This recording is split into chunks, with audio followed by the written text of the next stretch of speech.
இன்னைக்கு சீம்பால் வந்து கொஞ்சமா வந்து கிடைச்சிருந்தது. சரி தூரிகாக்கு குடுக்கலாம் அப்படின்னு சொல்லி எடுத்து வச்சிருந்தேன். ஸோ மில்க் ஐட்டம்ஸ் எதுவுமே இதுவரைக்கும் பாப்பாக்கு நான் குடுக்கறதுக்கு வந்து ஸ்டார்ட் பண்ணல. ஸோ ஃபர்ஸ்ட் டைம் இது குடுக்குறேன். எப்படி வந்து அவ ரியாக்ட் பண்ணுவா அப்படிங்கிறது தெரியலன்னு யோசிச்சிருந்தேன். பட் நல்லாவே வந்து சாப்பிட்டுக்கிட்டா. அதனுடைய ஃப்ளேவர் வந்து அவளுக்கு ரொம்பவே வந்து பிடிச்சிருச்சு போல. ஸோ நல்லா ஹெல்தியா இருக்கும் அப்படின்னு சொல்லி குடுத்துருந்தாங்க. ஸோ அதெல்லாம் ஊட்டி விட்டுட்டு ஈவினிங் போல நானும் என்னுடைய ஹஸ்பண்டும் வெளிய கொஞ்சம் போலாம் அப்படின்னு சொல்லிட்டு வந்து கிளம்பி வந்து போயிருந்தோம்.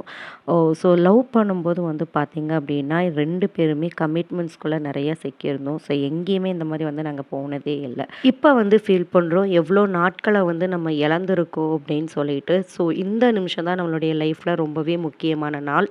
அந்த நிமிஷத்த அப்பவே என்ஜாய் பண்ணிருங்க. பின்னாடி இழந்த நாட்கள வந்து நம்ம திரும்ப வந்து எடுக்கவே வந்து முடியாது.